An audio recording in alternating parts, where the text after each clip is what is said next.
Ben is in the middle of a move, and because of that, we decided to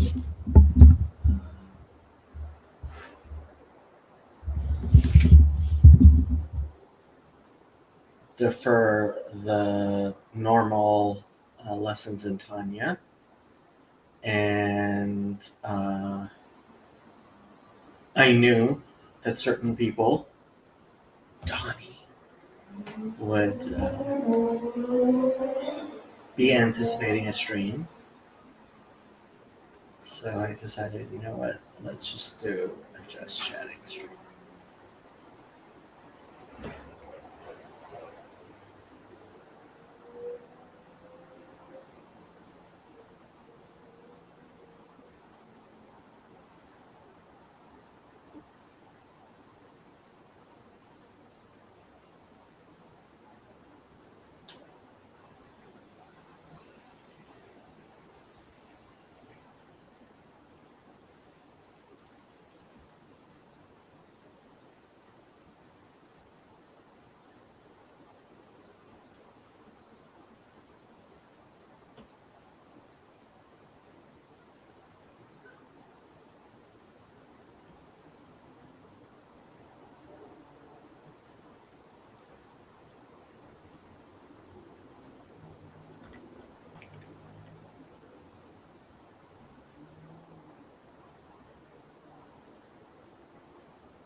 Andrew!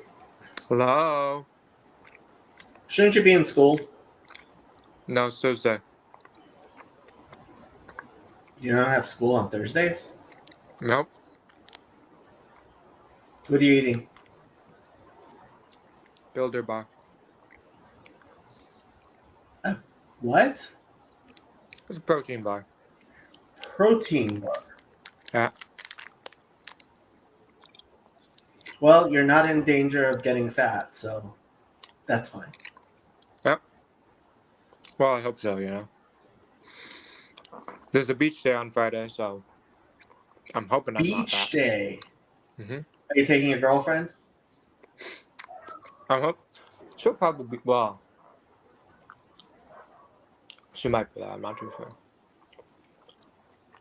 It's kind of like a UCLA, USC type thing, you know? Oh, that reminds me. Friday night, tomorrow night. Yep. I forgot to tell you. It's USC Welcome Week. Are you coming? Okay. Yeah, I mean, Trey and I are going to my rabbi's house for dinner. okay. What time? Well, dinner's probably gonna start around 8. but I was thinking we would go for services too. So like 7. Oh.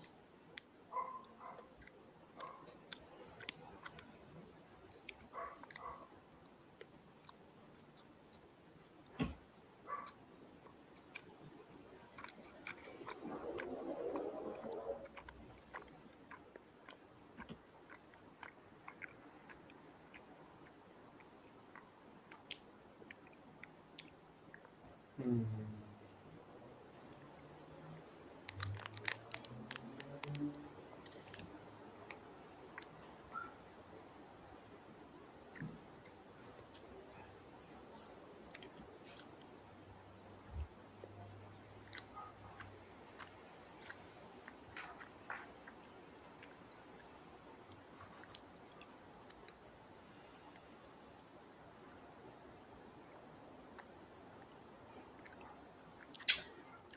Halicon 73. I'm not sure who that is. I don't know if you're somebody I know. Me neither. Can we invite the 400,000 gods throughout human history? What's I a have dip? no idea what he's talking about.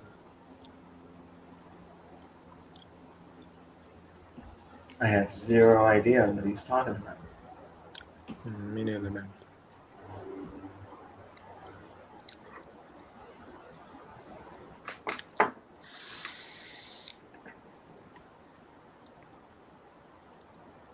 Yep. You know, I finally started like actually eating, and I'm finally seeing progress. So that's a good sign. Actually eating? Yeah. What do you mean actually eating? I don't know, like 3 meals a day or whatever. And you're seeing progress in what manner? I don't know, like muscle or whatever. Oh, yeah. You having muscle might help. Yeah. Yeah. Yep. Yeah.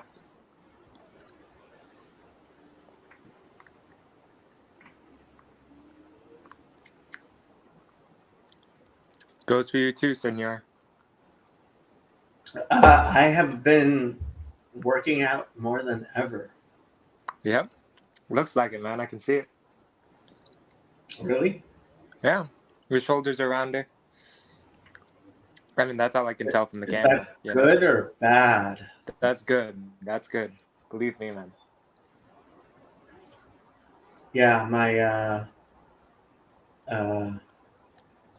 pot belly isn't nearly as bad as it used to be. It's still pretty horrible, but it's not nearly as bad as it used to be. That's good. Progress is progress. Progress is progress. Mm-hmm.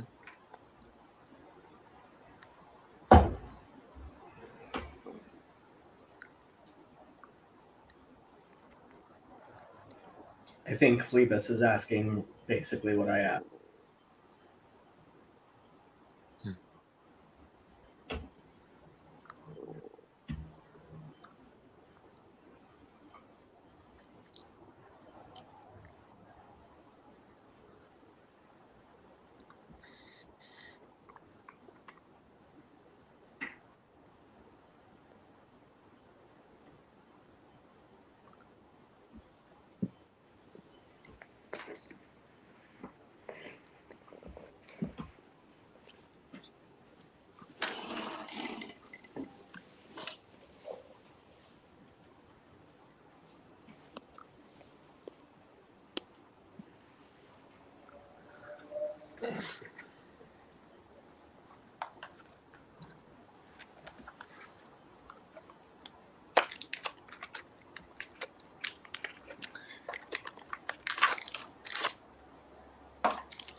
I went to a all English Coptic service, and it sounded so weird. All English Coptic service. Yeah. Well, I suppose there's nothing wrong with that in, like, there's nothing forbidden about that in Christianity.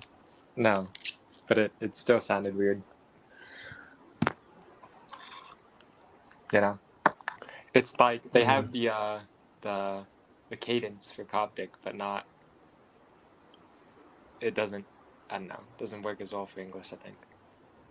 Well, I mean, when you think about it, like, it doesn't make a lot of sense for Christians to insist on a particular language. Like, it is a language that was born because people didn't know Hebrew. Yeah, I agree, but at the same time, like,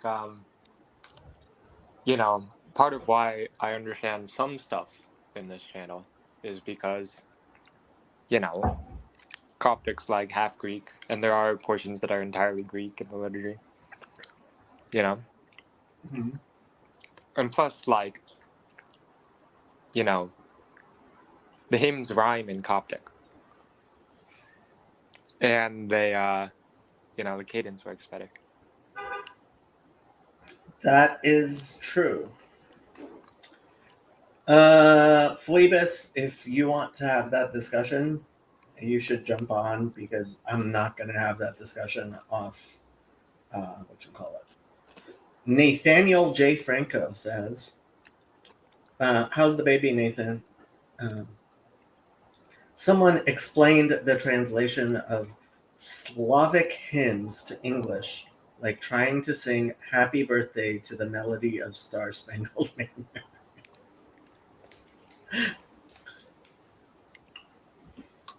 Yeah, some of the liturgical hymns we have, like Adon Olam, you can sing it to basically any tune in the world. Let me see if I can find Adon Olam tunes. Adon Olam. Uh,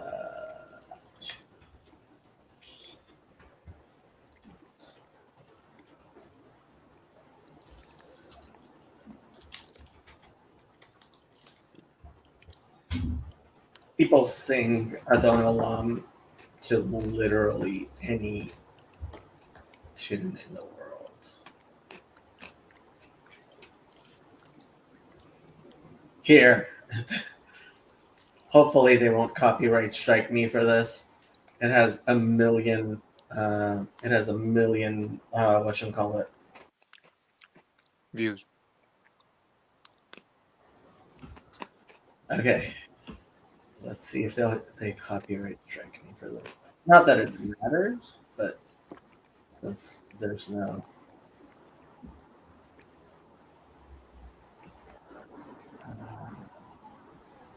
Okay.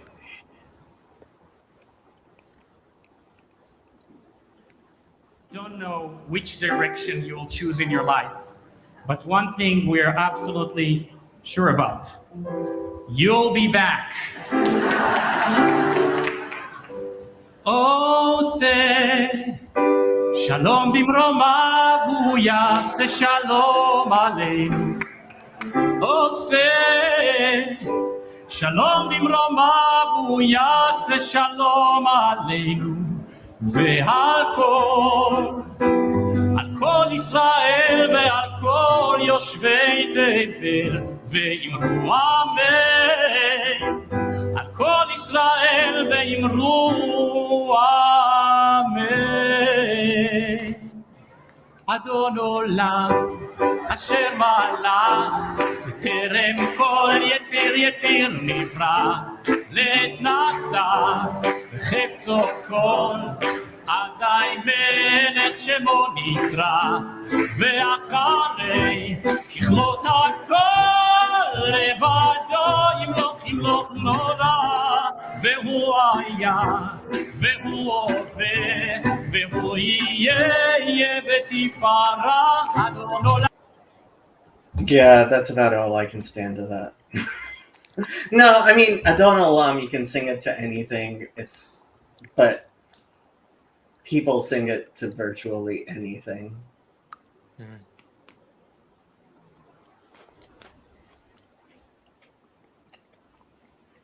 Oh, here's another one. I don't know love, I share my life. You tear I'm cold, you turn it right. We ain't outside, but so cold. עדיין מלך שמוניקה. I don't know love, share my life. בטרם כל יציר נברא. לי נתן וחצו כל עדיין מלך שמוניקה. ואחרי ככלות הכל לבדו. Yeah, you can literally sing Adon Olam to basically anything. The baby needs more medical attention. She has moderate apnea. Keep us in your prayers. My son starts preschool Monday. I'm sorry to hear that, Nathaniel. She should have a refuah shlema. El narafan Allah, El narafan Allah, El narafan Allah. Almost seems like an argument that Andrew shouldn't be Coptic, or are you fully learning the language?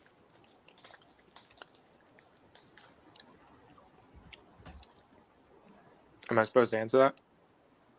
I think he's joking. Well, there's a Coptologist up at UCLA who goes to our church who could teach me Coptic. There's no Duolingo Coptic? For Coptic? No, nothing. Rosetta Stone for Coptic? I don't think so. I haven't looked at it. I've seen some stuff online, but most of it is beginner stuff, like pronunciation of letters and whatnot. Nothing systematic. I am very disappointed because the actual Rosetta Stone had, I think,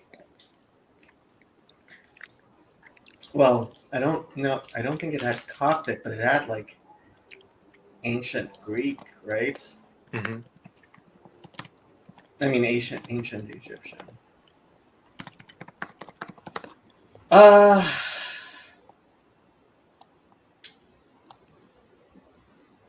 The top and middle texts are in ancient Egyptian using hieroglyphic and demotic scripts respectively, while the bottom is in ancient Greek. And isn't like demotic where Coptic comes from? Yeah.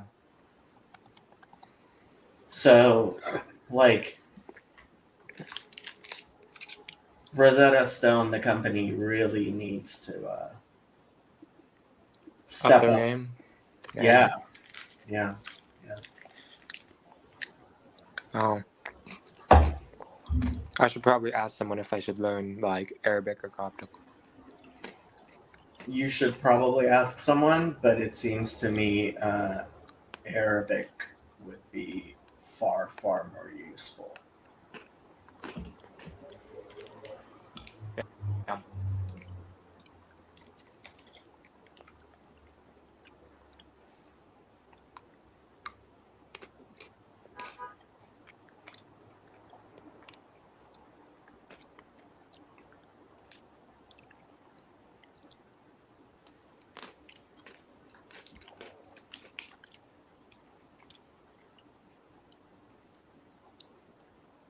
There's this big like young adults get together last Friday where we did I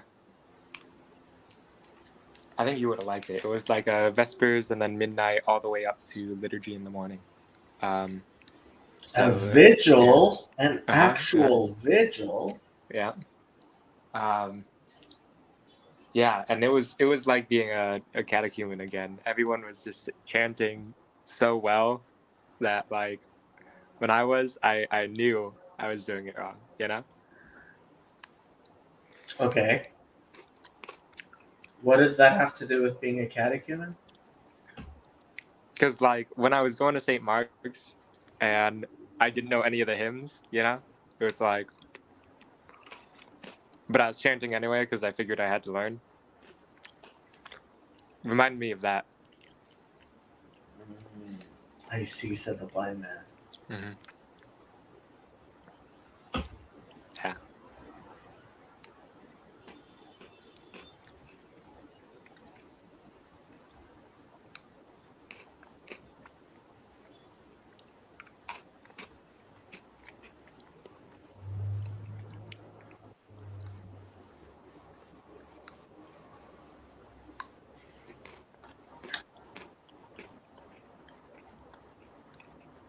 There are 13 people who have nothing better to do than to sit here and listen to you chew.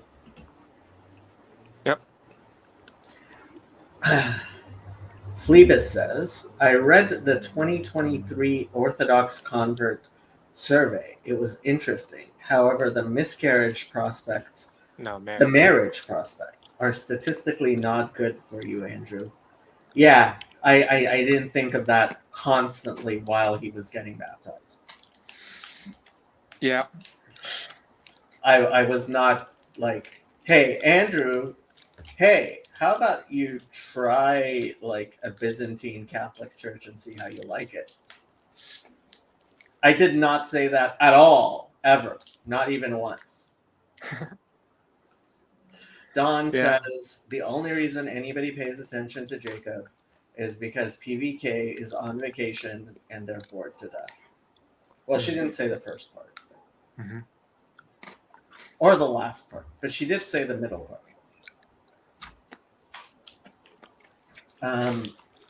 Ooh, I have something to show you guys. Ooh. I saw this today, and it was pure gold from what's his name?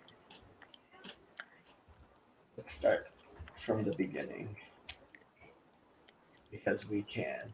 I put a clip of it on the thing, but it's just such fire. Like he's just owning the Protestants himself, and like yeah.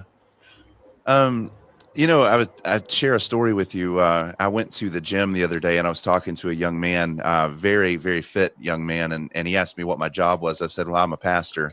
And he said, well, I haven't been to the church in a while. It just seems like a bunch of women, and the men who are there are basically women anyway. That's essentially what he said. And, and I feel like that's probably a common view that the church is not a masculine, strong, rooted in deep conviction entity now. Right. We have sort of the nice guy mentality. What would you say as far as the opportunity that we have right now to not rebrand, but to demonstrate that Christ actually has given us a very robust gospel that is both good for men and women? Right. I think we can't really do this without thinking through a very serious repentance. Okay. There's a book I read a number of years ago, The Church Impotent by Leon Podlos. Very good book. And he asks why is it that in the West, Western Europe, United States, England, why is it that in the West the church is predominantly feminine? And in the South, American South, all the churches are run by 3 women and the pastor. And you've got this taunt by like the man you were talking to, the young man you were talking to, well, church is for little old ladies of both sexes. Okay. Where did that come from?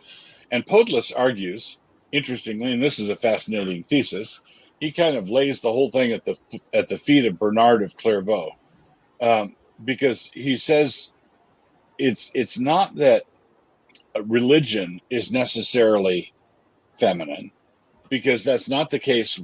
This disparity between the sexes is Right. not the case with Jews. It's not the case with Muslims. It's not the case with Eastern Orthodox. But in the West, And I could just leave it right there, but I won't be mean and leave it right there. Roman Catholics and Protestants, this is a tendency that the West veers toward. Mm. And Podless argues that the piety of the church collectively is the church is the bride of Christ. Okay, so that's a feminine image, but half of the feminine bride is male, masculine, and that works fine. It's a scriptural image that works fine as long as we're thinking in corporate categories. Mm. So when the congregation gathers together and worships, and the whole congregation thinks of herself as feminine, responding to the bridegroom, that's fine. But what Bernard of Clairvaux did was he radically individualized corporate piety. Mm. So corporate devotional imagery was sort of brought down onto an individual level, which So he was a Protestant. meant that when someone was at their prayers, when someone was praying, as instructed by Bernard of Clairvaux, they were praying as though they were a bride preparing herself for her wedding day. Mm. Okay, well, the women can do that. Okay, and when you come to the men, one of two things will happen. Either the man says, "I'm out of here. This is too soppy for me," or this is too sentimental for me, or this is So one problem is the men are no good at it and they bail. The other problem is you identify those men who are good at it, and that's another problem. And they become the leaders. Right? and they become leaders. So this basically, I think we have to emphasize the femininity of the church and detach our corporate devotion as the church from how we worship individually. Yeah. What should our devotions look like? Men reading their Bibles should do so as men. Mm. Women reading their Bibles should do so as women. Children the same. So basically, we have to recover sort of a definition of what Protestant masculinity looks like. Yeah. Because it's been in abeyance for a number of centuries. Yeah. So I let him go through it, but ultimately it's like, well, yeah. So what does that say about your theology in general? And so this is my first time reading this, but I decided, hey, let's look up Bernard of Clairvaux.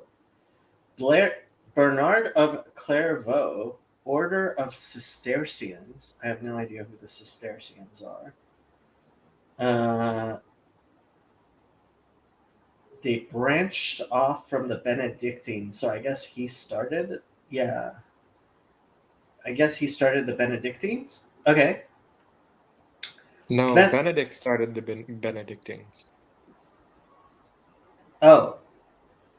Yeah, he's Bernard, not Benedict. Okay. Yes, thank you. Okay. Venerated as Saint Bernard, I love the dogs, was an abbot, mystic, co-founder of the Knights Templar. Ooh. And well, if he was co-founder of the Knights Templar, then how was he responsible for feminizing the church? And a major leader in the reformation of the Benedictine order through the nascent Cistercian order. He was sent to found Clairvaux Abbey at an isolated clearing in a glen known as the Val d'Absinthe. about 15 kilometers, 9 miles southeast of. I'm not going to try to say that word. In the year 1128, Bernard attended the Council of Troy, at which he traced the outlines of the rule of the Knights Templar, which soon became an ideal of Christian nobility. On the death of Pope Honorius II in 1130, a schism arose in the church. Bernard was a major proponent of Pope Innocent II, arguing effectively for his legitimacy over the anti-pope Anacletus II. In 1139, Bernard attended the Second Council of the Lateran and criticized Peter Abelard vocally. Bernard advocated crusades in general and convinced many to participate in the unsuccessful Second Crusade, notably through a famous sermon at, I'm not going to try to say that. Bernard was canonized just 21 years after his death by Pope Alexander III. In 1830, Pope Pius VIII declared him a doctor of the church. I mean, this guy doesn't sound very feminizing. Let's see. Why would somebody blame him?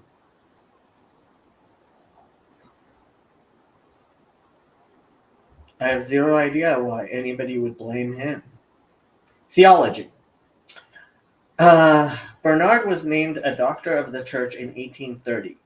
At the 800th anniversary of his death, Pope Pius XII issued an encyclical about him titled Doctor Mellifluous, in which he labeled him the last of the fathers.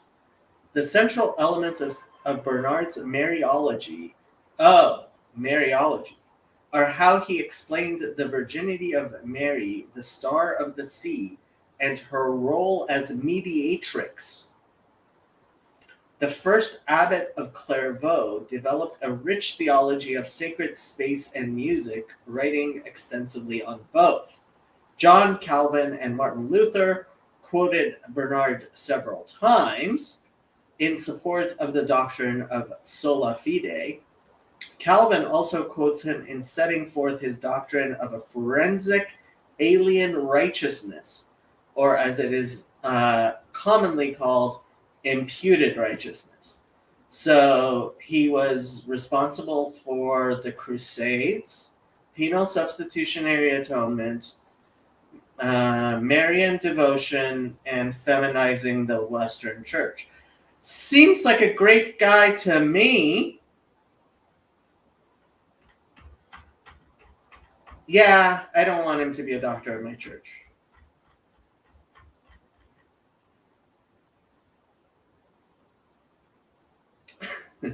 He looks pregnant in that picture. That's just wrong.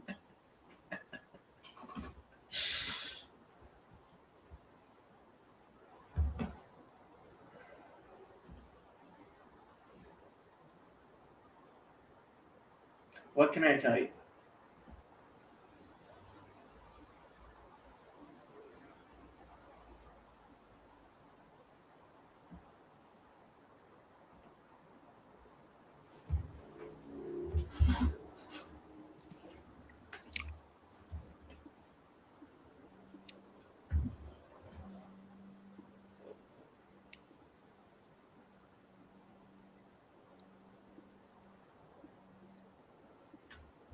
Should we watch Bill's new video? I haven't watched Bill's newest video. Me neither. We can watch Bill's newest video. It's only 5 minutes long. All right.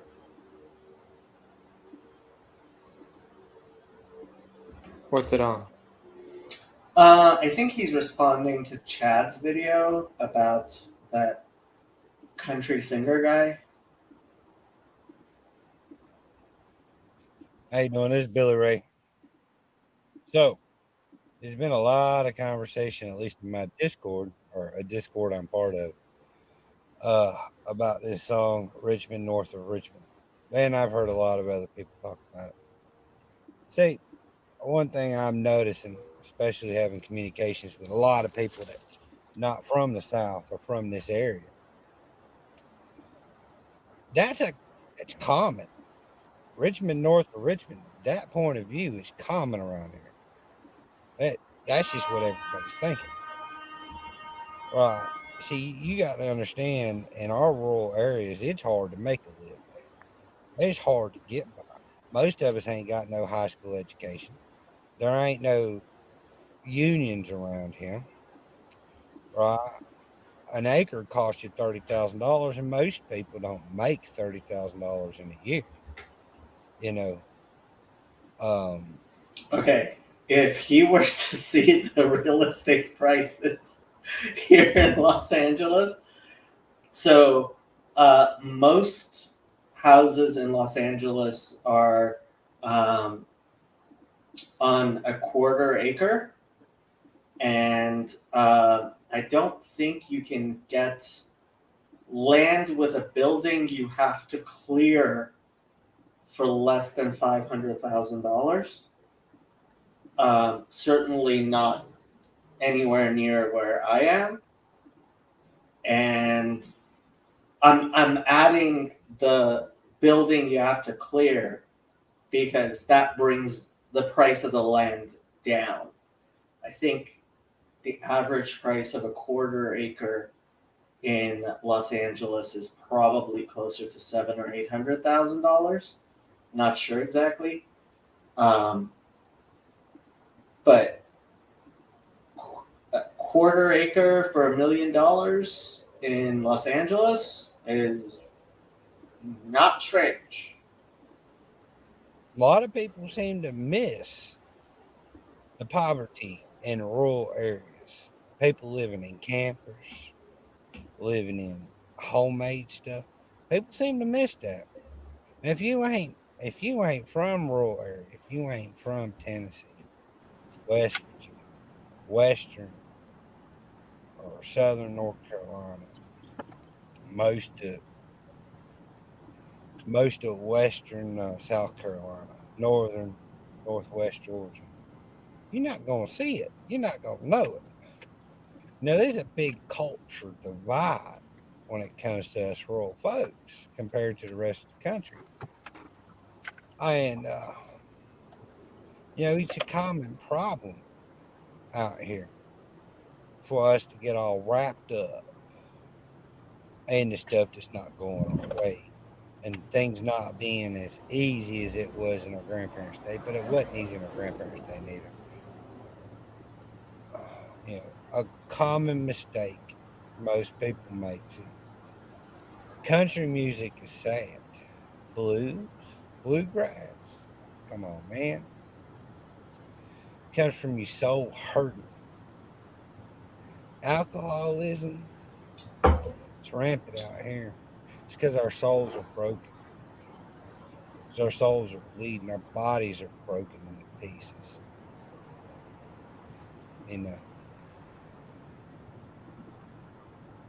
A lot of people don't know what it's like to go hungry. And that's very common in the rural South. Very common to work a $10 or $12 an hour job. I know people that's been working at the same job for 30 years and they make $14 an hour.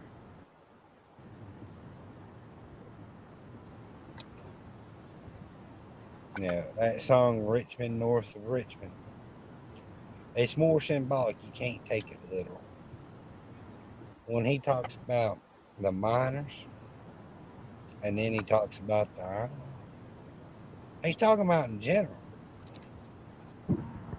We don't take somebody who hurts children don't get nowhere near as much time as somebody who robs a gas station.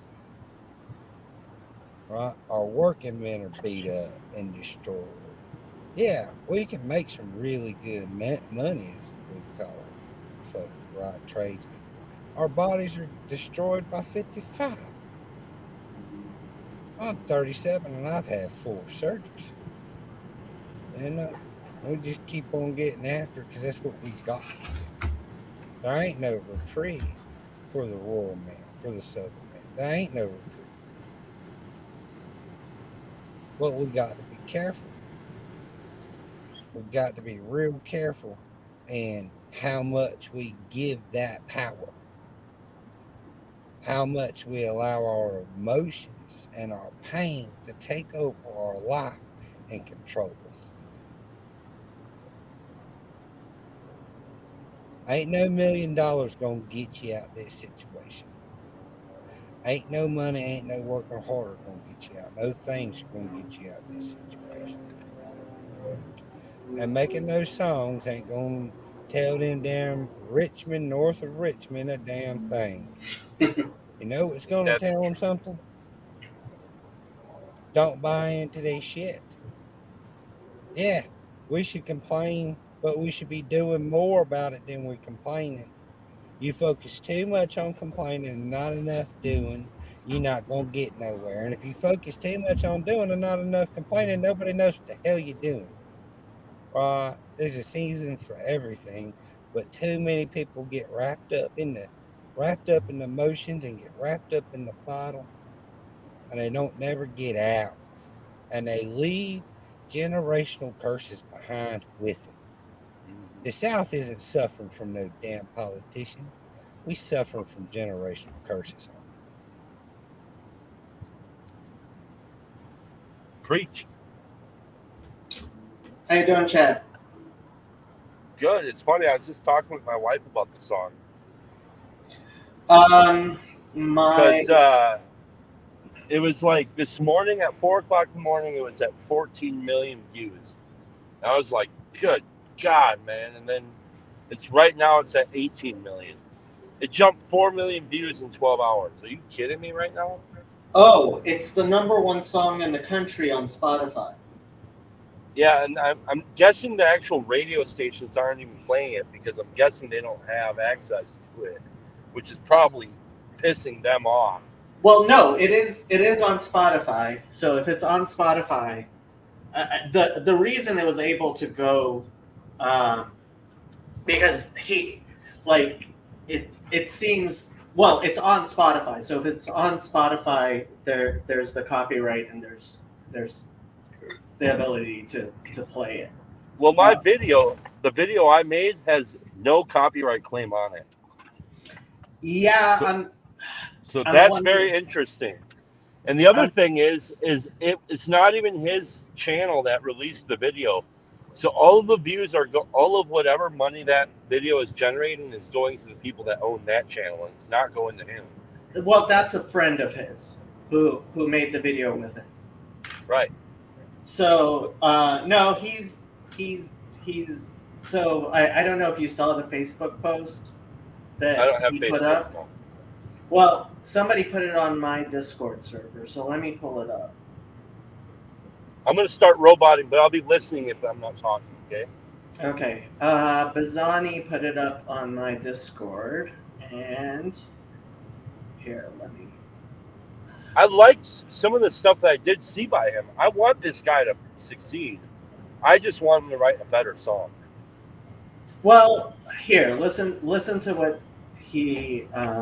Hold on, let me pull up the entire thing. I'm pulling for him, man, because there's a lot of power behind what he has, but I don't think it's actually him or the song. It's like he's being used. He's being used as a tool. Well, music, I mean, that's how music, I mean, music escapes the person who makes it, and it's beyond. So this is from Oliver Anthony Music, which is his Facebook page, apparently. So he writes, "It's been difficult as I browsed through the 50,000 plus messages and emails I've received in the last week. The stories that have been shared paint a brutally honest picture. Suicide, addiction, unemployment, anxiety, and depression, hopelessness, and the list goes on. I'm sitting in such a weird place in my life right now. I never wanted to be a full-time musician, much less sit at the top of the iTunes charts. Draven from Radio WV. That's the YouTube channel, and I filmed these tunes on my land with the hope that it may hit 300,000 views. I still don't quite believe what has went on since we uploaded that. It's just strange to me. People in the music industry give me blank stares when I brush off $8 million offers. I don't want 6 tour buses, 15 tractor trailers, and a jet. I don't want to play stadium shows. I don't want to be in the spotlight. I wrote the music I wrote because I was suffering with mental health and depression. These songs have connections with millions of people on such a deep level because they're being sung by someone feeling the words in the very moment they were being sung. No editing, no agent, no bullshit. Just some idiot with and his guitar. The style of music that we should have never gotten away from in the first place. So, that being said, I have never taken the time to tell you who I actually am. Here's a formal introduction. My legal name is Christopher Anthony Lunsford. My grandfather was Oliver Anthony, and Oliver Anthony music is a dedication not only to him, but 1930s Appalachia, where he was born and raised. Dirt floors, 7 kids, hard times. At this point, I'll gladly go by Oliver because everyone knows me as such. But my friends and family still call me Chris. You can decide for yourself, either is fine. In 2010, I dropped out of high school at age 17. I have a GED from Spruce Pine, North Carolina. I worked multiple plant jobs in Western North Carolina, my last being at the paper mill in McDowell County. I worked third shift 6 days a week for $14.50 an hour in a living hell. In 2013, I had a bad fall at work and fractured my skull. It forced me to move back home to Virginia. Due to complications from the injury, it took me 6 months or so before I could work again. From 2014 until just a few days ago, I've worked outside sales in the industrial manufacturing world. My job has taken me all over Virginia and into the Carolinas, getting to know tens of thousands of other blue-collar workers on job sites and in factories. I've spent all day, every day for the last 10 years hearing the same story. People are so damn tired of being neglected, divided, and manipulated. In 2019, I paid $97,500 for the property and still owe about $60,000 on it. I am living in a 27-foot camper with a tarp on the roof that I got off of Craigslist for $750. There's nothing special about me. I'm not a good musician. I'm not a very good person. I've spent the last 5 years struggling with mental health and using alcohol to drown it. I am sad to see the world in the state it's in, with everyone fighting with each other. I have spent many nights feeling hopeless that the greatest country on earth is quickly fading away. That being said, I hate the way the internet has divided all of us. The internet is a parasite that infects the minds of humans and has their way with them. Hours wasted, goals forgotten, loved ones sitting in houses with each other, distracted all day by technology made by the hands of other poor souls in sweatshops in a foreign land. When is enough enough? When are we going to fight for what is right again? Millions have died protecting the liberties we have. Freedom of speech is such a precious gift. Never in world history has the world had the freedom it currently does. Don't let them take it away from you. Just like those once wandering in the desert, we have lost our way from God and have let false idols distract us and divide us. It's a damn shame.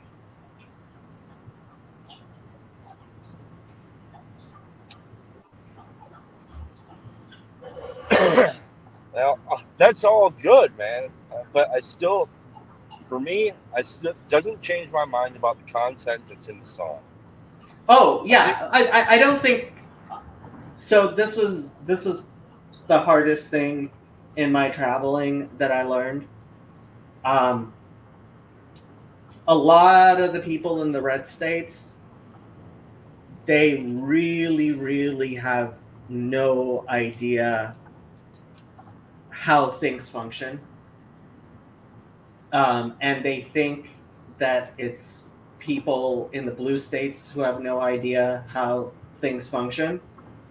And they're not actually having honest conversations with each other. And they don't trust each other. And they each think the other one is a child or stupid, and like you have half the country not actually talking to the other half of the country. And I was not aware of how broken the economics in red states are. I really was not. I did not realize that people in the red states. So this was 23 years ago. I was taking my 22 years ago. I was taking my intro to public administration. I was getting master's in public administration. I was taking my introductory class, and the professor had us reading all of these really far left books. This is a professor that weeks after 9/11, I spent the entire 3-hour class arguing with him because he was trying to tell me that if you're going to be a graduate student, if you're going to be an intellectual, you have to realize Osama bin Laden is not immoral. This was weeks after 9/11 he was saying this. And I wouldn't have it, right? And one of our textbooks, which I was supposed to do a review on, defined government. The definition of government was a mechanism to the definition of government was a mechanism to transfer money from the rich to the poor. That was his definition of government. Like, so we were actually like, that's how we were defining government, like transferring money from rich to the poor. And I said in class, like, excuse me, but you can't use this definition. Like, that's not our definition of government. Like, that's, and like the professor was like, you don't get it, right? Yeah. But when you look at, so part of that Richmond thing is he thinks his tax dollars are paying for other people, right? And the fact is, his life is being subsidized by blue states with so much money that honestly, like, people in red states don't realize. Like, you look at the actual money transfer, right? Like the actual dollars moving, like billions, if not trillions of dollars are going from California into all of the red states, right? And that doesn't mean that I think, blue states are somehow morally superior. But the people who think, oh, if we had a national divorce and the red states and the blue states separated, so Phlebas asks a good question. Would a person who makes $14 an hour pay tax? Well, that's the thing. It looks like he's paying taxes. But if you do the economic analysis, somebody who's earning under federal poverty level, so for an individual, 400% of federal poverty is around $50,000. Okay? So as an individual, if you're making less than $50,000, you're generally being subsidized by the government to the tune of over $20,000.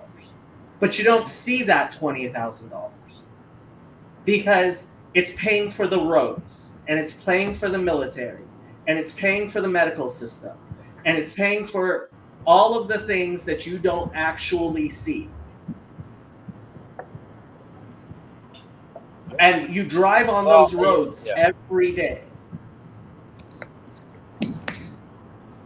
So my wife was saying that it's, she was saying, because she's a conservative, like, talking with her about it, she's like, this is just so weird, because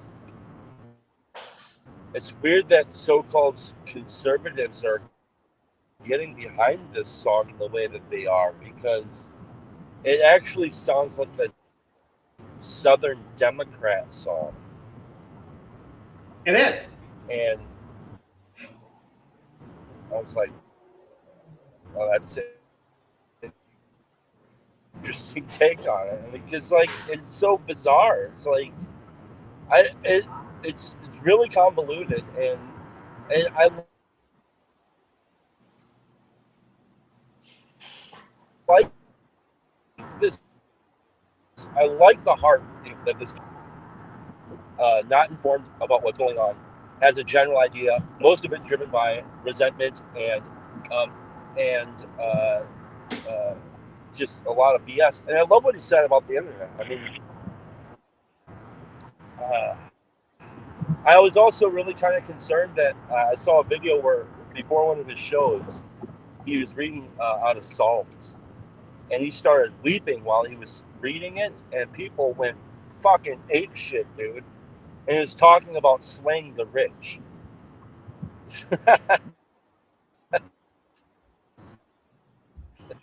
Yeah, I mean, look, when it comes down to it, I don't think he's a musician.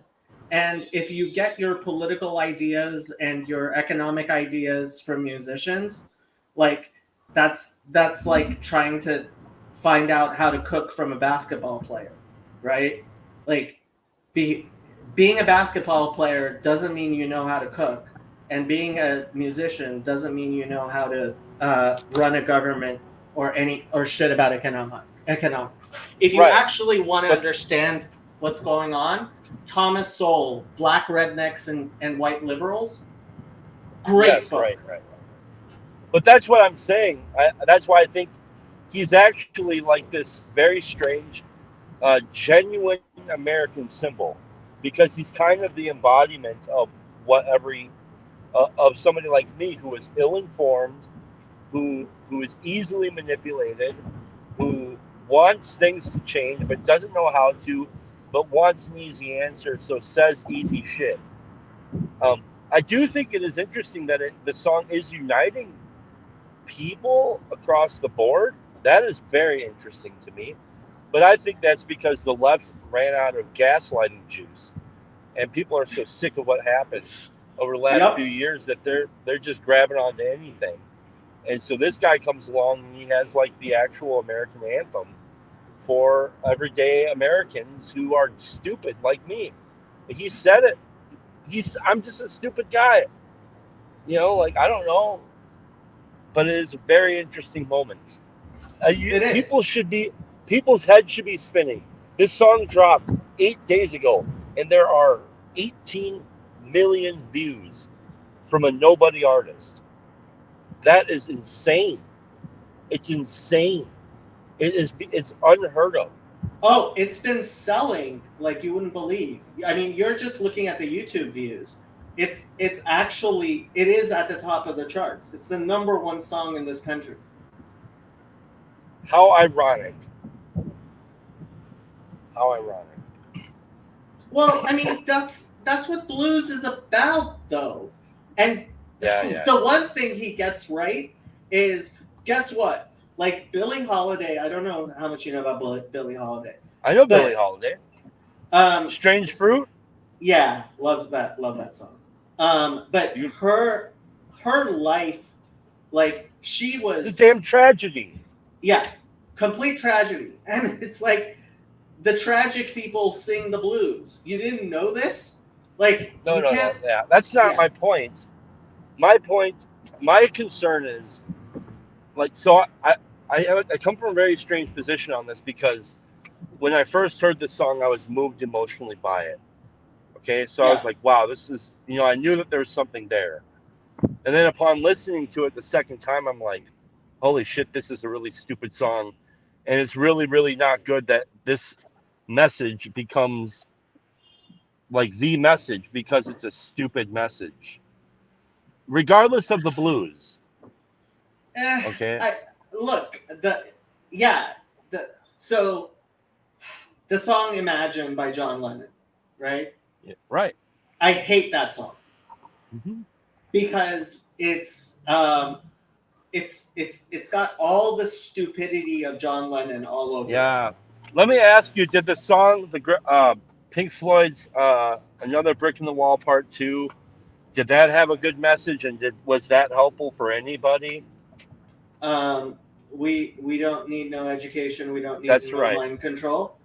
Yeah. So what I was going to say about Imagine, and I'll say the same about that, is I think it's good enough that it resonates with people to know where the pain is, even if it gives it. The fact that your hand hurts and makes you go to the doctor, the problem might be your heart, but if your left hand hurts and makes you go to the doctor, then that lets you actually go to the doctor, as opposed to but that's the problem. That's the problem with the blues. Sometimes is like, I will get stuck sucking on the tit of this song and do nothing about it, and that's my whole issue with it. Is it actually promotes no upward movement at all. It actually promotes no upward movement, or it actually promotes, it's anti-agentic. So like, it doesn't want you to do anything, because the second that you do something different, you can't relate to the song anymore. okay, but I hear you. I think you have a point. I think what the function that it plays is that It's if parasitic. you have a functioning society, then the people who can actually do something will do something. Will Right. actually be like, okay, look, there's a problem here. We need to pay attention to it, and we need to fix it. And sometimes Right. you aren't the person to fix your own problems. You really aren't. No, I know, but see, here's how this is working. Somebody is saying, oh, I can actually get on a platform and tell people that we're going to do something about this. And then once I'm voted in, I won't do dick about it. So this Well, song is being used. Did you ever see the movie Wag the Dog? Yes. When Willie Nelson writes that stupid ass song? Mm. That's what this reminds me of. It's a total Wag the Dog moment. Some jagoff somewhere totally boosted this song, and then like it had just the right amount of energy to grab you by the heart and say, listen. But somebody's actually using it as a parasitic weapon upon you. No, I don't think anybody deliberately boosted this song. I don't. No, it wasn't. Okay, I'll agree with you. It wasn't like a person that did this, but there were. The way I found it was,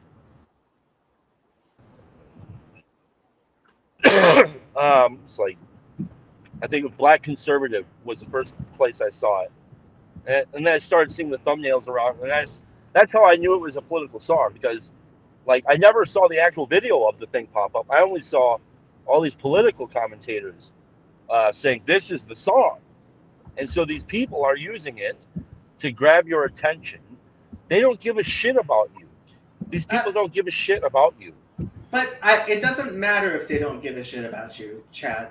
The political process has to work, even if the politicians don't actually care, because you can't trust politicians. Like, that's what our political system is based on.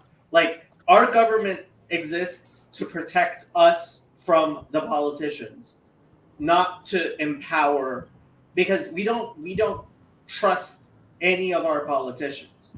Yeah. And to the point where this is what people are paying attention to. Look, any politician who starts talking about poor white men is going to be chewed up by the wokerati. And guess what? Anybody who doesn't isn't going to get elected president in 2024, I don't think. Yeah. Yeah, so I don't know. I'm coming at it from a strange position. I think that there should be more conversation about maybe not the song itself, but kind of what it's talking about, and not this bullshit where like literally 100% of the people who are talking about this song that I've seen have only given it godlike praises. I'm the only person I know of that has critiqued it. Nate Heil told me that a bunch of people on the left are critiquing it, but for a totally on different the issue. left, yeah. But People on the left are critiquing it, but I think I have to say, I think that's the left's same problem with telling people what's not funny. Sometimes jokes shouldn't be funny, but they are, right? Yeah. And sometimes songs shouldn't, but like, I think that the song is catching people's imaginations because it says something important that isn't being said. No, it's not. What it is it's slightly less offensive than Let's Go Brandon, which is exactly the same exact pattern that happened. Some accident happened where Let's Go Brandon was misperceived, and then it caught on as a cultural meme, and somebody saw this as a wonderful joke / some sort of propagandic tool, and it's the song version of Let's Go Brandon. You're being defeatist, as is Sherry. Sherry says this song won't make one iota of a difference. That's just plain wrong. She's not wrong. She's totally right. She Watch is completely this. Here, wrong. I'm going to go on the record right now. I'm going to make two predictions. Here's the prediction. In 6 days, the song will top out at 36 million views. In 2 weeks from now, you'll see it maybe hit 40 million views, and you won't hear it ever again. That's my prediction. Okay. That's my prediction for this song. Okay, Chad. Even if that were true, which I don't think is what's going to happen, but it might happen. The fact that we are having this conversation, that's one iota of difference. So this defeatism, this complete defeatism, no, it makes no difference. It makes no difference. That's not true. And that's defeatism. It's like, no, I'm sorry. Like, we needed people to pay attention to what's going on. That song made me get out of my chair this morning and go to the bank and talk to my banker about that charity that I'm starting. That's one iota of difference. And it's a tiny bit of difference. But you know what? It made that one iota of difference. And if you constantly say it won't change anything, and like, you're gonna. I think to Sherry's point, what she's saying is that it's not the song; it's going to be the people like yourself who are going to make the change. The song didn't do it; you're the one who's taking the action. It may have inspired you. Yeah, exactly. And that's what songs do. That's the point of a song, is to inspire people. Yeah, but I still stand by this. If in 6 days it tops out at 36 million, and then in 2 weeks you see it maybe go to 40, then that will have proven that it's actually just a cultural meme and It was a decent song that got inflated to be used as a tool. And the song isn't actually good enough to get 18 million views in 8 days. It's not actually that good of a song. Do you follow what I'm saying? Yeah, I mean it's a meme, but when you It's a fairly decent song, but it's not good enough to hit 18 million views in 8 days. okay, It's just not. It's fine. I got to go into the gas station quick. Okay, I'll it's listen. it's a tiny. Okay, it's one thing, but like that's what our lives are. Like they're little steps and a few things. Like life is step by step. Life is not huge changes all at once. And Church. like anytime you've done anything in your own life, like you see that. Like it's not, you don't go from, oh, winning the lottery will not fix your life. It won't. Yet like we have this idea of, oh, I need $1 million, that'll fix my life. Or if I get a 25-cent an hour raise, that's not gonna help. And I disagree. A 25-cent an hour raise is good. You should ask for a raise, Trey. Yeah. 25 cents an hour would really make a huge difference in your salary.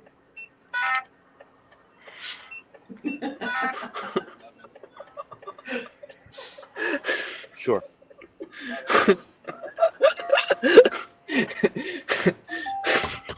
That's a little disrespectful for me to laugh, but it's kind of funny because I'm thinking, what would a 25% raise mean? Like, I think I'd be more offended than anything else. Oh, a 25-cent raise? Yeah. A 25% raise would mean a lot. Oh, Hey, that would change everything. If you haven't had a 25-cent raise and you didn't find yourself grateful after it, and you haven't worked, my friend. Well, chat, Trey, right after college, got a job working at Boeing on satellites in classified computer programming. So yeah, he doesn't work for a living. Yeah. Well, I wonder how much student debt do you have, though? Holy shit. Zero. Yeah. Oh man. Yeah. I went to UC Santa Cruz. Their tuition is like the cheapest you can get. That was my goal, pretty much. Yeah, he went to a state school and he got a bachelor's degree in computer science. And now he's working on satellites, and he can't tell us what he does because it's classified. Now he's one of the rich men northwest of Richmond.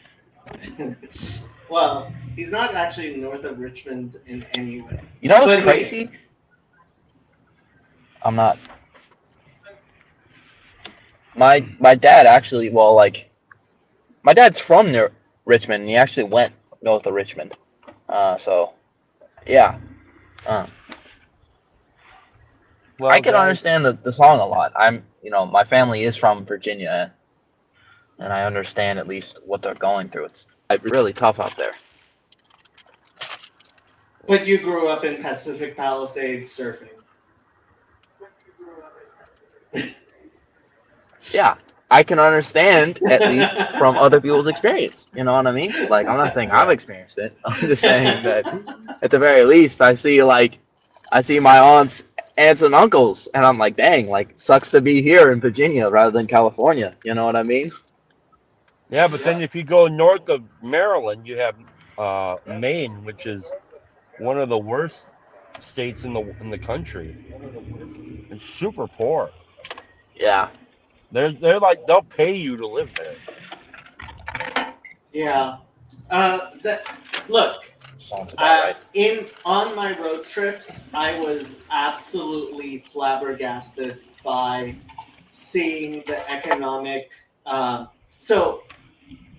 Deuces, guys. Hey, see you. thanks for letting me talk about this, because I'm glad you guys are talking about it, because I think it's important to talk about. And I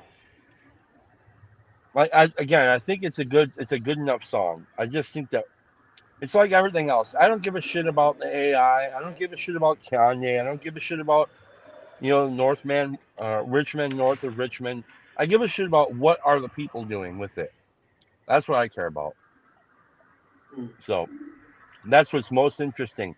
How are we treating it? Because are we being responsible or not? I don't know. Maybe not. Deuces. See you. One of the things I noticed was there were political boundaries that were sometimes you can see economic development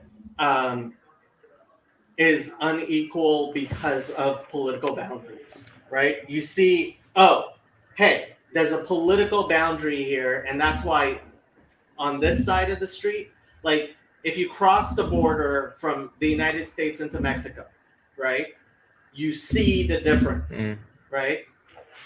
I was very surprised to see how that was functioning within red states.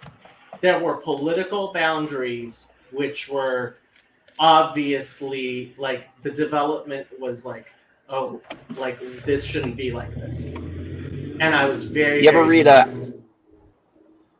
read Outsiders? There's a line from that book saying, "You're from the other side of the train tracks, but we both look at the same moon." And I like that. It's good.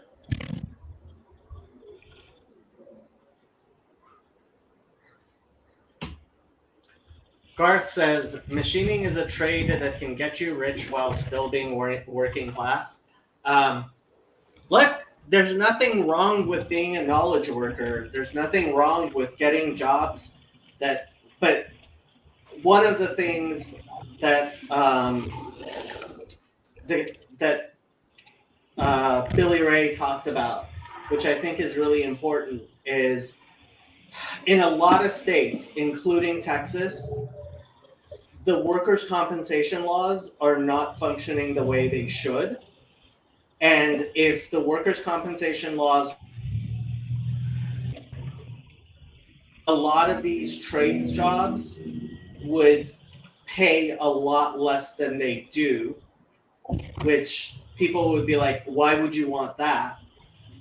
And the answer is because these are jobs which will destroy your bodies. And it's really easy to get young 20-year-old men to take jobs that over the next 10 years will 8 years, and then they won't be able to do the jobs that they were doing. And yeah, the Fleba says the man who has his health is rich. Like these jobs which don't do workers' comp is a full-time target for lawyers working for Chamber of Commerce.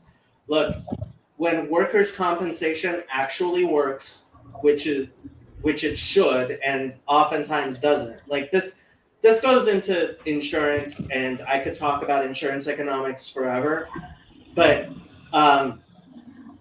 what we need is to actually, like, we have this stupid libertarian idea of if a 20-year-old man wants to get a job working at a mine, right, and get rich, he thinks, by earning $50,000 to even maybe $100,000 a year, and then in 20 years he's completely crippled if he is lucky.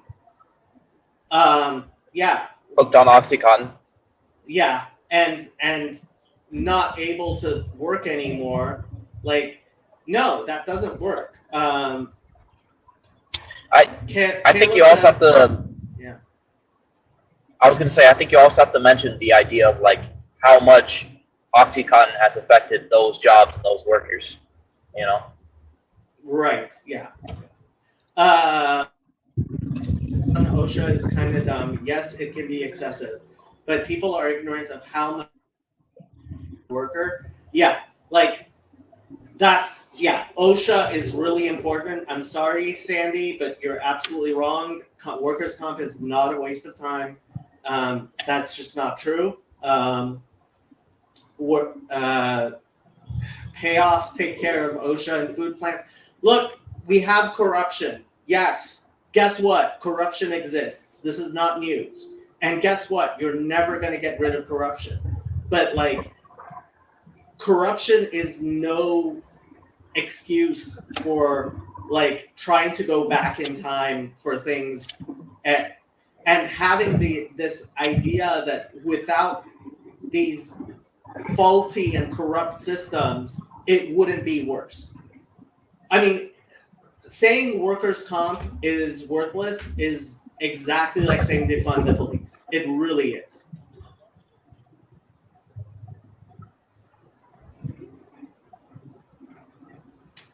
Workers' comp sucks everywhere, Sherry. But part of the reason workers' comp sucks everywhere is because nobody in power wants it to work and wants people to understand why it works.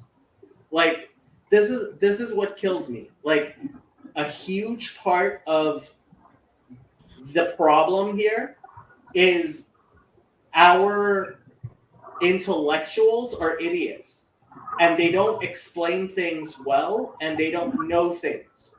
And that, like, it just kills me. And it's all Trey's fault because he listens to every idiot he can find, including me.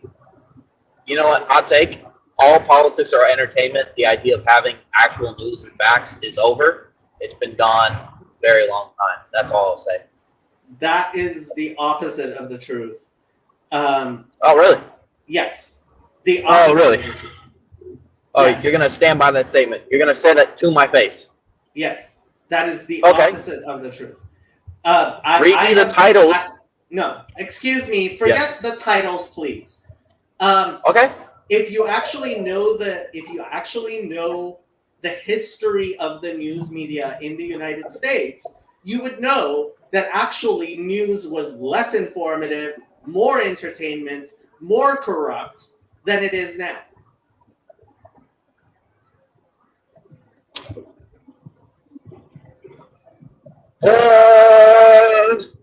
Okay. Have you Okay. heard of the Spanish-American War? No, but Yes. Let me tell you about the Spanish-American War. It was about 100 years ago, and there were two newspapers in New York.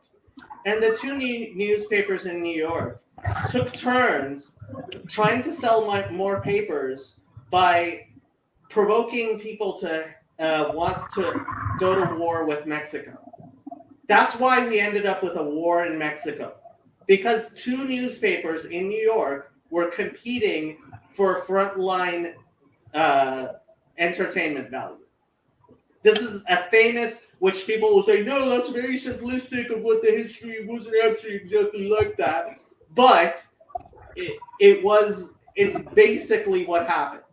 So no, actually, things used to be far, far worse than they are now. And it's gotten better.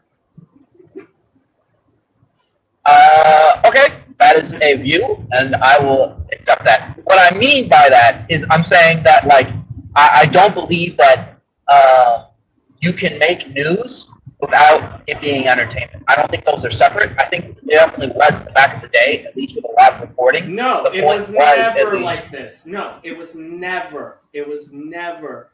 It was always entertainment. It was always entertainment, going all the way back to Gutenberg. Martin Luther, not Martin Luther King, Martin Luther was entertainment. Okay, if you want to expand that definition, then fine. Either way, I guess my point says, I guess my main point saying that it's entertainment anyways, and it doesn't really matter the sources. you No, get that from. it doesn't So- matter. Hold on. No. It's deadly news serious. Yes, Sherry, I have heard of the CBC. And let me tell you something about the CBC, Sherry. the CBC today is less corrupt than any of the news 50 years ago. Like, just look at the history of actual how things were. So people have this nostalgic idea that things have gotten worse. It's like, nope, not true.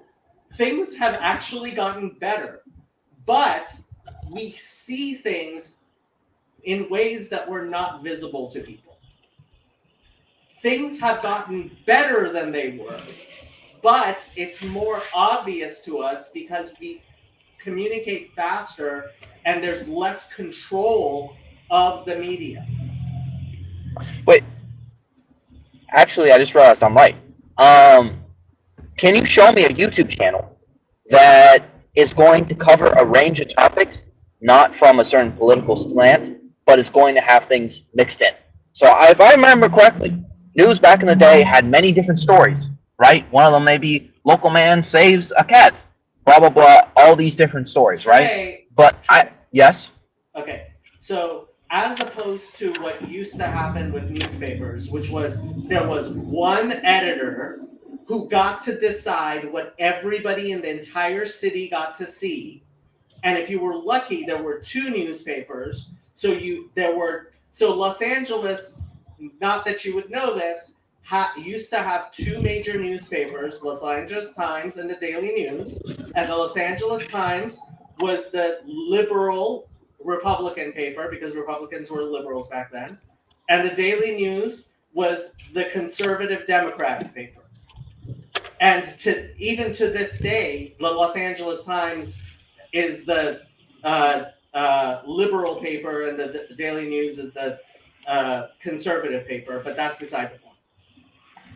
Today, everybody has access to Twitter and YouTube, and they can go see things from lots of different perspectives.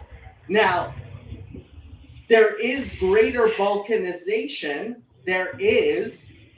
but the balkanization is not as the Overton window is much broader than it used to be because there aren't people controlling what you get to see and the information as much as you used to.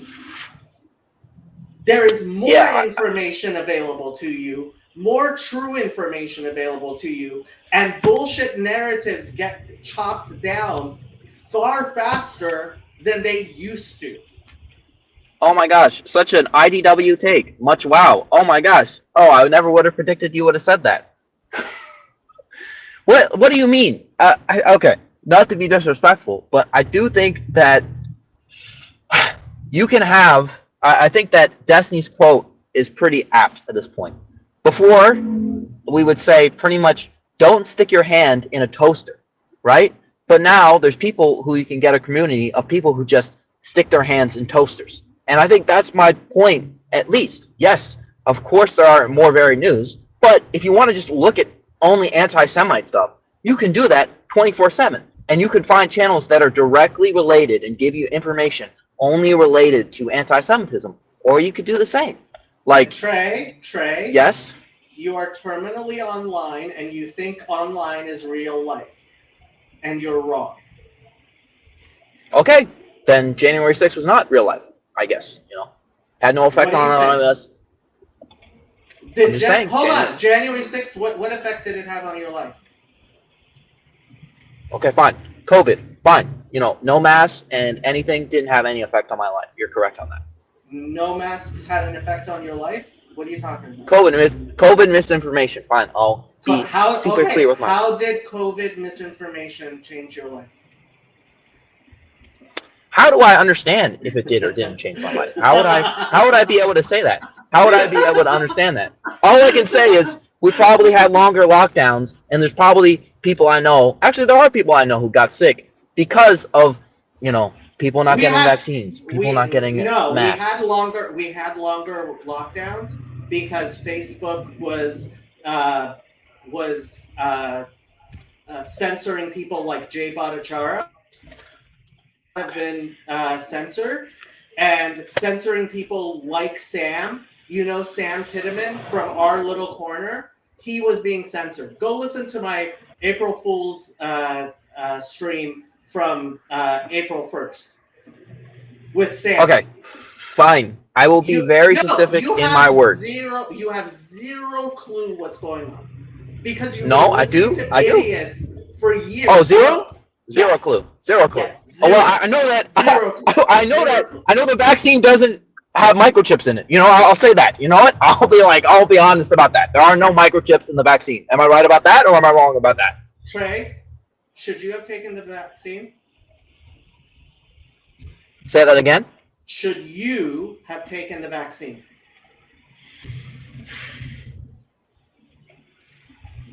Should I have taken the vaccine? Yes.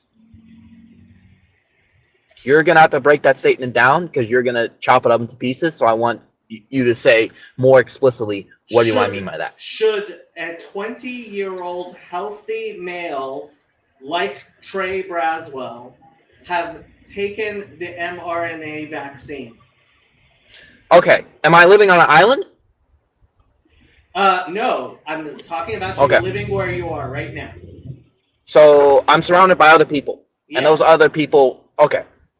Do I have grandparents? Trey, I'm talking about you. You. Right. If I'm just if I only exist on an island and there are no other people around me, then I'm yes. talking about you in your life. I'm talking about what actually happened. Trey Braswell, 2 years ago, when the mRNA vaccine came out, should he have gotten the jab? Yes. Yes, I should have. Okay. I would like you to talk to Sam Titteman, who is one of the foremost experts on the vaccine in the world. He's been published multiple times in the Journal of American Medical Association, in the Lancet. He is one of the foremost experts on the vaccine, and he will tell you, of course not. It shortened your lifespan, Trey. Okay. Okay. I'll just ask one simple question. If you are a teenager or young adult, and you are infected, can you still spread it to other people? Yes. Okay, then I would have to get the vaccine anyways. Trey, let me ask My dad. Trey, My dad is 7 years old. Trey, let Yes. me ask you a question. Does the vaccine affect transmission?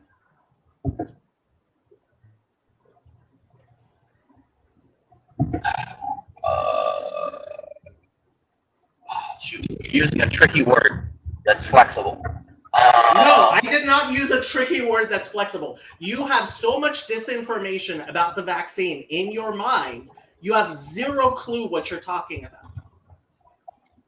You have so much Well, that's not fair to say zero clue. You have less than zero clue because what you know makes you dumber than if you knew nothing. Well, you're not being accurate. Like, you're not. Like, what? Trey, you wish Yes. I wasn't being accurate. You wish I wasn't being accurate. Okay. You're being hyperbolic to scare me off. No, I disagree with that. I have a video called Discord in the Times of Cholera. It is a video where Sam Titteman and I were speaking in code because despite the fact that he absolutely knew what he was talking about, I could not speak about it on my YouTube channel freely. Yes. Yes. Yes. But you do realize the reason for why that happens, right? Yes, Not I because know you- exactly why that because- happened. Yeah. Because the people in power have almost as much censorship ability as they did 20 or 30 or 40 years ago, but not at nearly as much. They have less censorship power than they used to.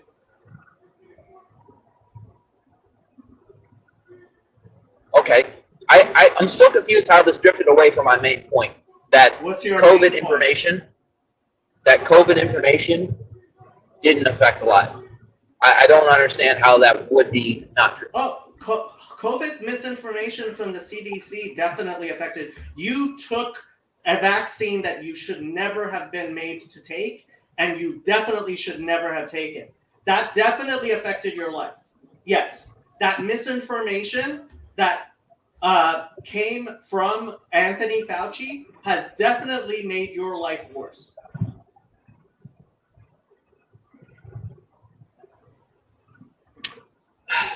Okay. Great. Cool. Great. So I realize it sounds crazy, but if No. I hadn't done that video with Sam, like Sam Titteman is one of the greatest experts on vaccines alive today. And he's somebody you personally can talk to. Please do. And he will tell you that you should not have been told to take the mRNA vaccine. that's just like, okay. For example, I just gave my original statement, right? And you ignored the point about having microchips. You went to the farthest side of that same point. You didn't understand that there are crazy. And you said, no, I'm going to look at the middle. I don't care. I don't care Yes. about the people who believe that there were microchips in the. Well, no, actually, I do, because there were several people in this little corner who actually were worried about that, and I was trying to make them calm down by talking with Sam, and because censorship caused people to be even more suspicious. You really need to listen to my discussion with Sam. I think it would blow your mind. I will. I'm not saying I won't. But I still don't, like, I think I want to continue. I didn't hear the point of why you don't want to talk about the microchips stuff. Because I'm a little confused on that. because that's the microchip thing is part of that minefield. I talk about the malware that's been installed in your brain, which makes you know less than you did if you didn't know it. There is misinformation in your brain, which makes you know less. And that microchip thing is part of that misinformation. You have been misinformed. Okay, I'm going to switch it on to a different topic because you have like a little bit of brain rot with that. What do you think about in Malaysia the persecution of Muslims, I think that was specifically horrible. by fake? Yeah, Right. Okay. and it was used. Look, I am not saying that the quicker rate of information switching is of information spreading is a pure good. That's not what I'm saying. That it's a pure good. It's not a pure good. A pure Right. good means that it has no downside. I am saying Yes. that what we've known for a very long time, and anyone who has two brain cells knows, is Yes. the only thing worse than information spreading freely is information not spreading freely. There is no comparison between the two. No, And there that's why is. we have- There is a that's third why option. No, there is no third option. Misinformation spreading faster. That's the thing. That's What- what's worse. No, Trey. This is you not understanding why the First Amendment is the First Amendment, not understanding like the lessons of history, which make us understand why it's better to be an American than to live in countries where there's censorship. This is you being disinformed about basics of truth for political purposes by the woke. Okay, so question. Do you think if there was an environment that basically made it so misinformation was able to spread faster, do you think that would be good? Trey, how do you know the difference Yes. between information and misinformation? That is true. I'd have to be all-knowing. That is very correct. Okay, so there is no way of reducing the spread of the speed of the spread of misinformation without there's no distinguishing way. There's no way to distinguish between information and misinformation. So like you're making a distinction that doesn't exist. And This is very postmodern of you to say. You are having this discussion with somebody who went to law school. Guess what? You're not going to win this discussion, Trey. You have no idea what you're talking about. I got my bachelor's degree. I got my bachelor's degree in journalism, and then I went and got a law degree and a master's of public administration. Almost. I have spent more years studying this stuff than you've been alive, Trey. You're not going to win this discussion. Okay, it seems like that's a continual thing that you do.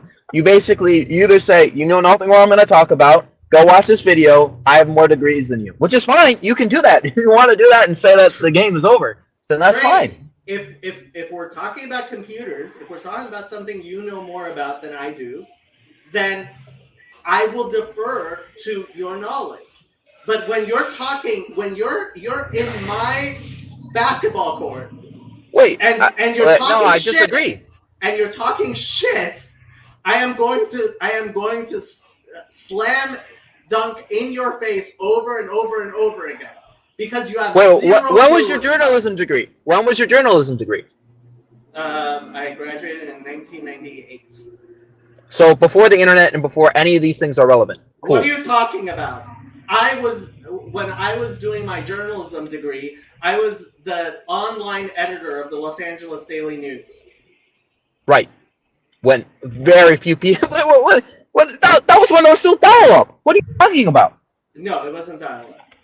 Well, it was dial-up. Yeah, there definitely was dial-up. But we did have cable and no, hold on, we had DSL back then, didn't we? Yes, I was one of the first people. I was very involved in the start of. In fact, like that's the research I did as an undergraduate was the effects of the internet on the spread of information. In 1997, this was what I was studying. Right, but that's not even. That's before we were even talking about. And for the past 25 years, I've just been stupid. I haven't actually kept up with any of the information for the past 25 years. No, that's not my point. My point is, for example, if you're a programmer who programs in 1998, that's very different than being a programmer who programs today. Come on. No, Trey. What if you're a programmer who's been programming since 1998? I'm sorry, I'm gonna be honest, but that's not how it works. The people who are trained later than are more experienced. Yes. No. You said You said now you're in my domain. Now you're in my domain. No, what are you talking about? Trey. Yes. See, this is one of the things that absolutely kills me about what the 60s and the woke stupidity has done to us, which is this idea that as a 22-year-old who doesn't have the experience of 20 years of working, it's very nice you know the new language. That doesn't mean that you're better at computer programming than somebody who's been doing it for 20 years. Wait. You just said that I can't speak on your domain, and now you're speaking on my domain. How do you know that? How do you know that programming languages aren't different and they don't involve different ideas, and that working on older models means you're more specified for that? They do. Yes. They do. How do you know that one correlates the other? Because human beings, like, you're still a child. I'm sorry, you're still an immature child. That's fine. That's fine. I'm not saying I'm not. But you have to at least, if you don't want to treat me as somebody who can have arguments, that's fine. The 60s freaks are running the things now, and it's so funny. So that's not how programming works. I mean, usually you'll get leveled up, but again, Broadwith says I've been programming for 20 years, and Jacob is right. Lol. You need to put Broadwith on, okay, and have this conversation. Because somebody who is using punch cards, right, is not going to stand up to things. Right? Trey, or terminals. I'm sorry that the woke have so thoroughly made it impossible for you to have any thoughts.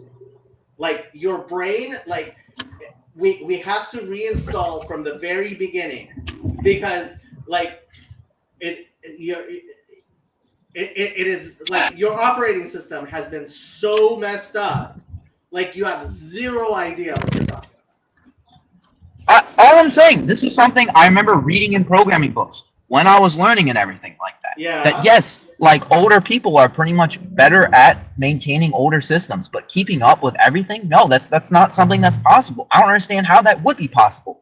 Like if you're young, you're able to consume more information. No. Okay, but Trey, there's something you gain from experience and knowledge, and there's this is one of the things that really bothers me is this emphasis on young people, despite the fact that we have a gerontocracy right now. Like, why we have both a gerontocracy and this idea that little children can run everything, I think has to do with the fact that the people who are behind the scenes don't want competent people, which is usually people in their 30s and 40s who have some experience and actually know some stuff. Right? Like, why we have people without fully deformed brains running things. Either it's 20-year-olds or it's 80-year-olds. And it's like, we cannot have anybody who has a fully formed brain actually running things. If you want to rant at the sky and call everybody as you would an old man, you can do that. But all I'm saying is, I remember that, okay, I'm going to give you a story and I want you to tell me how that doesn't work. So, okay, there was a math professor, right? I remember my old computer programming teacher telling this to me about computer programming. And I'm going to retell you the story. She was in university, right? And she had this mathematician that was able to pretty much, be faster than the calculators, right? And he would be able to do it within a couple seconds. But as soon as he used the calculator, his time would take another 10 minutes to pretty much use the calculator because it's a new technology. Yeah. And I guess to prove that to be true, you would have to show that older people are as attuned at learning new things as younger people. And I just don't think that's true. No. So whatever the latest programming language is, as a young man, you're going to be able to learn it and be agile with it. Like, there's a reason why I have my nephew come and help set up my computer system, right? I used to be, when I was his age, he's 14 years old. When I was his age, I was the one who was setting up the computer systems. And now he's the one setting up my computer system. And proving my point. Yes. Okay. That is Trey, I am telling you that that is a valid point you are making. It is an irrelevant point. No, it's the central point of the argument that we were having. Yes. No, it's not at all.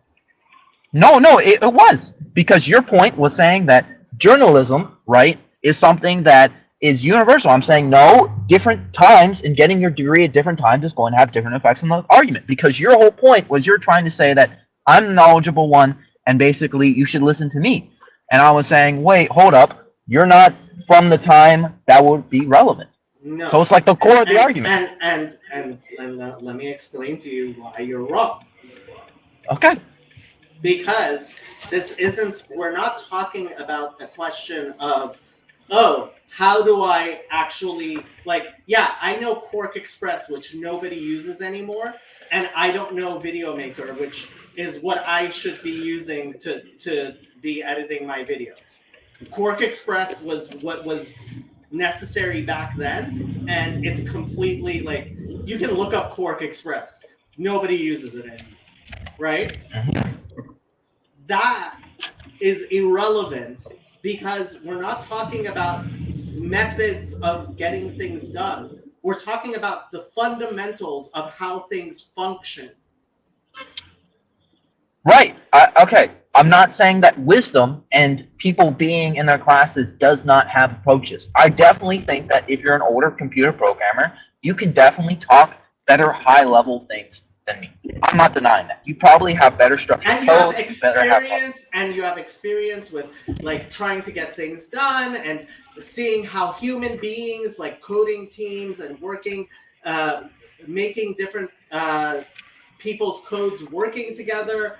That has nothing to do with the actual language and that particular method.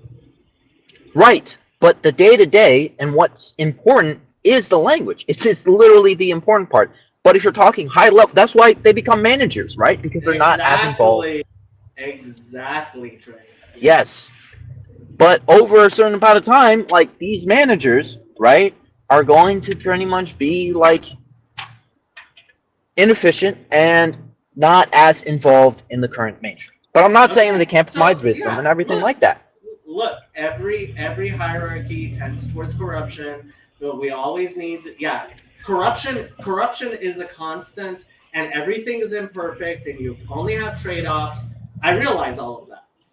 Yes, you're absolutely right that there's a reason why I have these discussions with you as opposed to just being like, Trey is a waste of time. Okay. Because there's something, first of all, you're smart enough that you can actually learn and stop listening to the stupid disinformation. And I think that I can eventually help you understand from what I have learned over the years. And that's the great thing about distributed cognition. And that's the great thing about wisdom is that, and what I say constantly to my nephews is an intelligent man learns from his mistakes. A wise man learns from other people's mistakes. Yes. And that's the point of actually having distributed cognition and having culture. And that's what I'm trying to do in this community is to take smart people like you, delete all the malware in your stupid brain and allow you to actually think. Okay. Right. Your version of malware is just a very, very interesting. That's all I have to say. And also, Fraudwith said it right, and I want to point it out. The emphasis Trey is putting on, learning the languages is trivial, and the emphasis Trey is putting on it shows his lack of experience. Okay, yes, I'll admit to that. The reason I'm making is that it's the easiest way to sort of explain to Jacob without saying, well, there's new plugins and everything like that. I understand that you think, oh, look, the internet technology, Jacob was working at a newspaper, and now with internet technology, information works completely differently. But that's malware. No. I'm going to step back. All I'm saying is that you don't have full reign, and there's no reason. You don't have full reign on this topic. You don't have full reign on this topic. It's changed. All I'm trying to say is changed, and you can't say that I can't be competent in it as well. Trey, you not as competent as you. Not as competent as you. I'm not saying that. Trey, no. Eventually, hopefully, you will. But the problem right now is you have so much misinformation that whenever we're talking, all I do is like, no, Trey, you're just wrong. Because a lot of the stuff you're saying is just wrong. And I'm hoping that eventually we'll start talking about things where you're not just wrong. Your version of just wrong is you have a political opinion that I disagree with. No. Yes. No, I have zero political opinions. Oh, okay. Okay. Yeah. I mean, that's my okay. You're like, okay, thank you. I'll just say is thank you because you're proving my point. Like you're making over exaggerations that you know are not true, to basically shut other people down. Trey, I'm not. We are not talking about anything that's political. We are not. You think that what we're talking about is political, and it's not. You Yeah, have your I mean, facts wrong. You have your facts Thank you for wrong. gaslighting And me. I really facts- appreciate that. facts- no. I am in fact doing the opposite. You've been so gaslit. You have so much disinformation in your brain that you think when I am telling you just plain facts, like it's just a plain fact that you should not have gotten vaccinated. There's no question. There are many people. I was very pro-vaccine.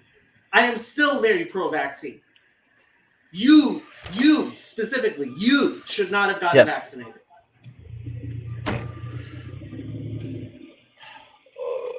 You are a young male. You should not have gotten vaccinated. Just you.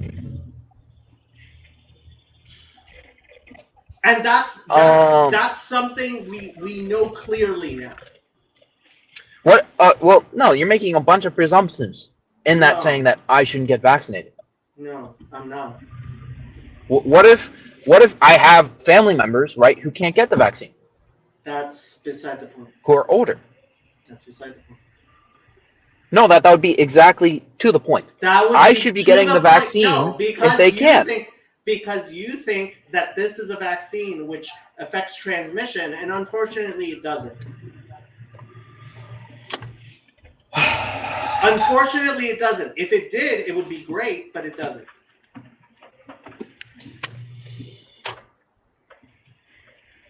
Wait.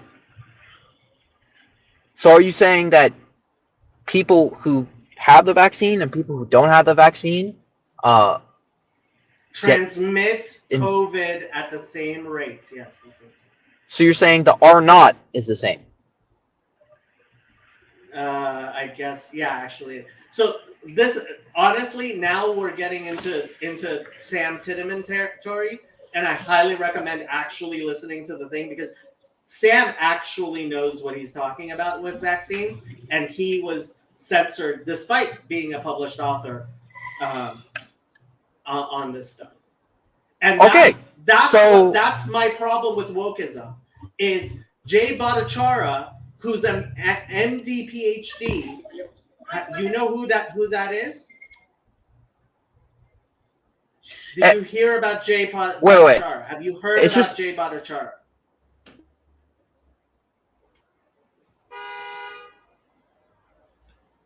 Trey is droiding. Trying to keep up.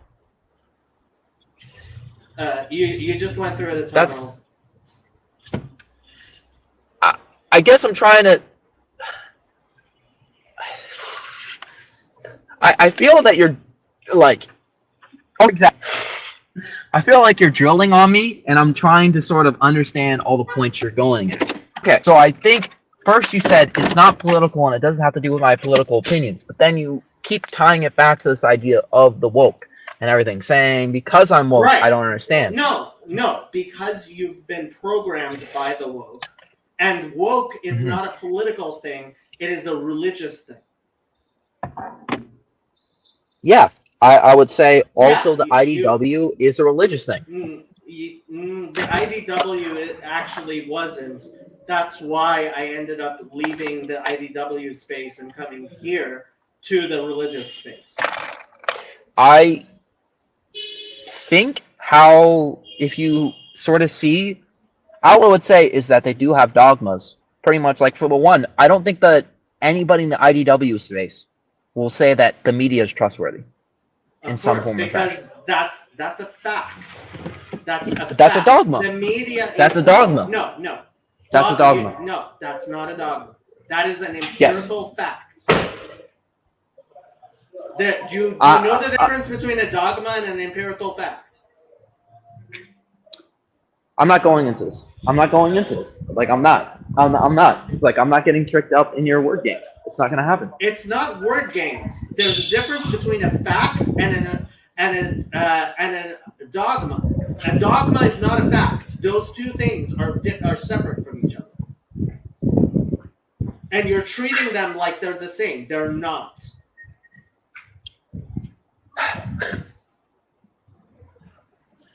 You're getting too wrapped up. It's just okay. I lost my train of thought. So you continue. Continue with what? I don't know. It's just like I'm starting to understand the discussion style, and it's frustrating me. Look, I am anti-woke, but I believe there are zero intelligent, informed people who are not anti-woke. There are zero intelligent, informed people who are not anti-woke. It's not a defensible position. Woke is not a defensible position. Yeah, I also think that they're like being a Trump supporter is an indefensible position. So yeah, because you've been programmed by the woke.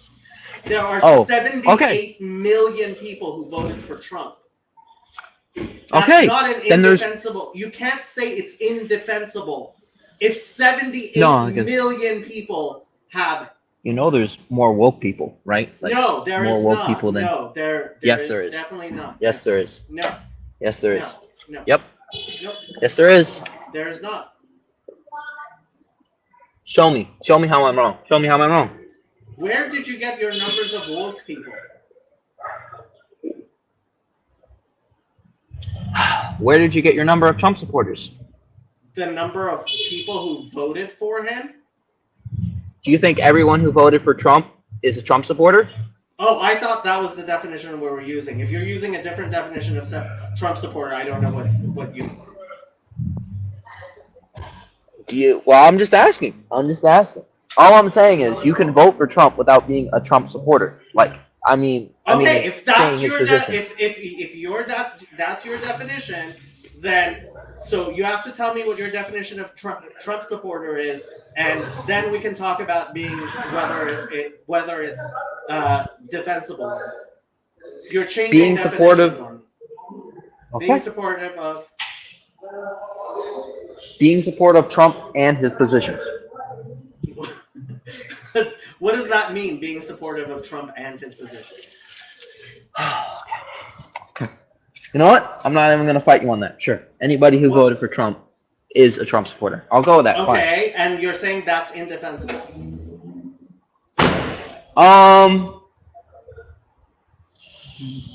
Being on all, like, maybe if you're ignorant, yeah. Are we saying, okay, what Trump are we talking about? I'm sorry, you've just been so brainwashed. It's impossible to even discuss this. I'm saying in 2023. You're saying such incredibly like weird. Okay, back to the name calling. Yeah, no, it's not a matter of name calling. You're just plain wrong. Like if you tell me 2 plus 2 you're just plain 5, wrong. If you say 2 plus 2 equals 5, you're just plain wrong. There are facts in the world, Trey.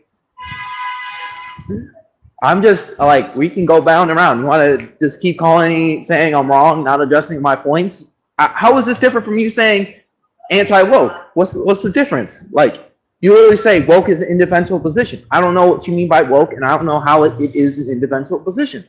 Okay, so I will explain to you what woke is.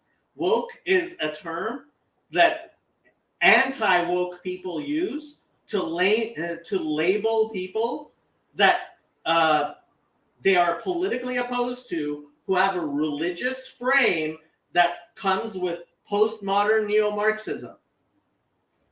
This is a term that we've started using against people. We label them woke, and then we attack them. And if so, in the definition, if you are involved in this fight, you're on the wrong side. If you're woke. Okay. So it's a circular definition. I just label people I don't like as people I don't like. Cool. You could just say that. That's the point of the definition. That particular definition. That definition exists to show who are the people that the anti-woke are against. That's oh my gosh, that's like the dumbest thing I've ever heard. Oh my god. What do you mean? You use the private definition. It's not a private definition. It's not a private definition. It's actually a public definition. It's a public definition. No. Not the part that anybody I don't like. That's not Hold true. on, I didn't Anybody say who- anybody I don't like. The anti-woke are actually like we actually have a okay. Where are you going? Okay, I gotta go This feed is the homeless. really I'm long. going to actually Okay, touch you grass. go do Have a it. nice day. Go touch grass. Ah. God, these internet discussions. Oh my god.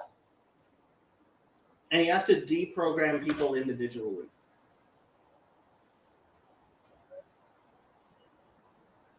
Is the new Snow White movie woke? I don't know. Is it? Circular is recursive, essential programming. It's 6 o'clock. I think I'm gonna end the stream. You guys have fun. Good night.